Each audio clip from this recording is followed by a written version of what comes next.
So, sa last video, diniscuss ko tong measure move. Then, papaano nyo siya isa-subdivide para makuha nyo agad yung mga what we call this, yung support and resistance, no? So, kailangan lang natin ng division by 4. Yung isang impulse, i-divide nyo lang into 4. Okay? So, yan ang magiging power points nyo para sa pagte-trade nyo. Di ba? Ayan o.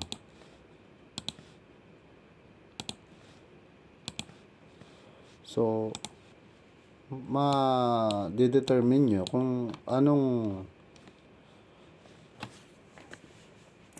area, kung anong price possible na uuntog yung price. Ngayon, kung itong mga lines, mga support and resistance based on measure move, meron kayo,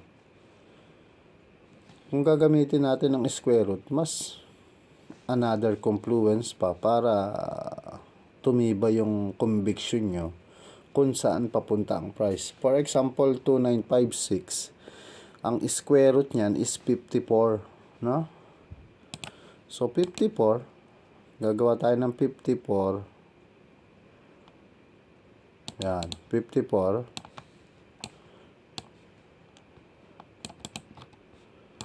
From the high, yung pinaka-high niya, ilagay nyo dyan yung 54. Dapat sakto, ha? Ayan, o. Saktong-sakto. Then, yung time cycle natin. So, si Gans is naniniwala about the number, no? By ratio. Then, lagyan natin siya ng mga significant time kung saan ka entry. Di ba? So, kahapon, nasend ko to sa GC about square root, no? Okay. Kitang-kita nyo naman na based on time cycle, kung alam yung downtrend, based on time cycle, so, ito yung nagiging resistance, then ito yung nagiging resistance nitong mga price na to. Kaso nare-reject siya, no? So, yung reversal or turning point ng price, hindi man sumasakto sa time cycle, but we are in the nearest, no?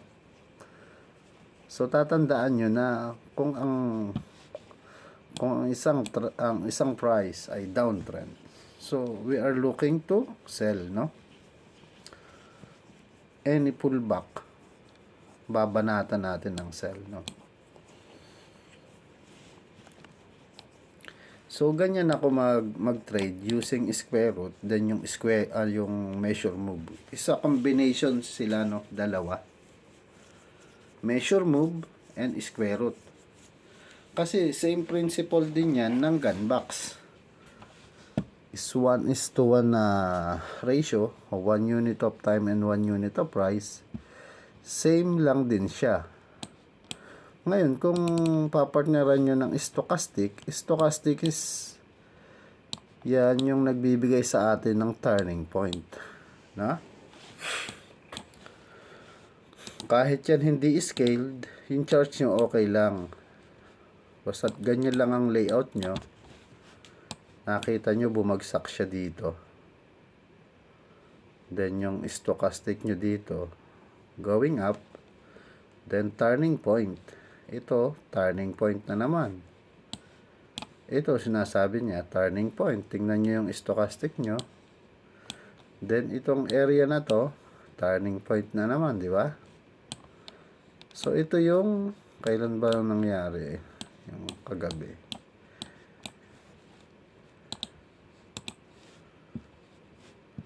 Ito yung kagabi. Ito. So, 1, 2, 3, 4, 5, 6. 6 siya, no? 1, 2, 3, 4, 5, 6. Ito. Ito yung kagabi. Kamadaling araw dito pala sa Bahrain. Ito siya, no? Dito siya nangyari. Dito. So, kung dito kayo nag-entry, tinipin nyo dito sa 2854, okay na rin, di ba? So, anong tanong? So, 2879 naman ang magiging resistance niya, di ba? Ngayon, kung yung measure moves na nilagyan natin ng fibs, so ayan, yan yung aabangan nyo na mga price level. So yan yung combination ng measure move and square root. Ngayon, paano mo patitindihin yung conviction mo about this trend, about this trade? So gagamit tayo ng mga ng mga angle, no? From the high, kung saan tumigil yung price, let's say itong level na to, ayun, ang pinaka level niya yan, ito. So ibahin ko yung kulay, gawin ko siyang black para makita nyo. Then ito 37, so kailangan lang natin gawing 45. Ayan, 45.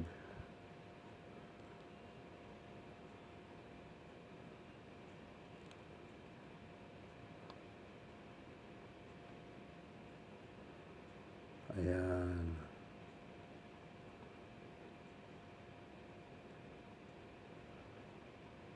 Ayan, 45. Na? So, we are the nearest sa turning point, na? Hindi man sumakto, but we are in the nearest turning point. Ayun, yung taas niya. Okay? So, ito yung magsisilbi sa atin na si gold ay pa-pullback na sa taas, no? So, ganyan ang ano niyan, ang paggamit. Ngayon, ito siya. Aabang na naman tayo ng panibagong, ayun, no? Di ba yung 45 degree? Okay, kahit hindi ko na igalaw, nalagay ko na siya, no? Sakto lang din yung 45 degree dun sa time cycle, di ba?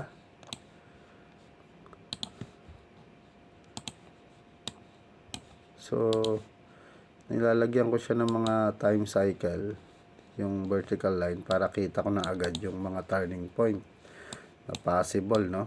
So, ganyan ang mga ang trade entry niyan. Makikita nyo yung measure move na to, di ba? Dito siya na uuntog, then yung time cycle, alam mong downtrend, so magsesell ka. Kaya sinasabi ko na kung mag-e-entry kayo, maliit lang muna. Kung may stop loss, okay lang. Then, observe nyo kung tama ba yung analysis nyo na downtrend or uptrend. So, ganyan ako mag-trade. Diba? Yung power line na yan is based on 4 division. Lahat ng measure move, i-divide nyo sa 4. So, kailangan nyo ng 50%, 75%, 25%. Ngayon, keep in mind na yung doubling method, no? Palagi nyo yung huwag kakalimutan. So, 1, doubling niya is 2. Yung 2, doubling niya is 4. So, kung halimbawa sa area kayo nito nag-sell, no matter what, ang closing price nyo is 4 level, no? Kumbaga, yung 4 na measure move. Kasi hindi nyo naman alam talaga kung saan papunta yung price. So, after niya ma-hit yung ika-apat niyan,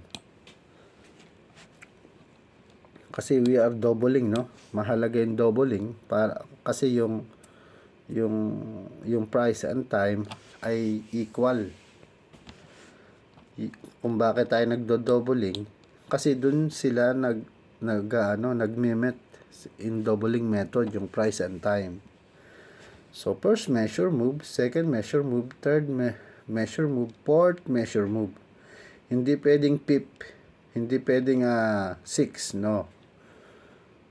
1 is to 1 is 2, 2 is to 2 is 4, 4 is to 4, 8, 8 is to 8, 16. So ganyan ang measure move. Equally dapat. Okay? Ngayon, si gold ay umangat na. So, hanggang saan iaangat si gold? So, yung ginawa nyong measure move kanina, yan ang magiging mga resistance nyo.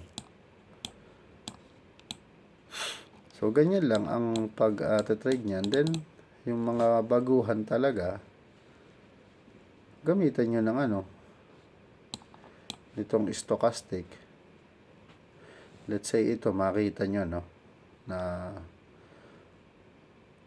dito siya nag-umpisang bumagsak. Makikita nyo naman dito si stochastic is overbought, then bumagsak.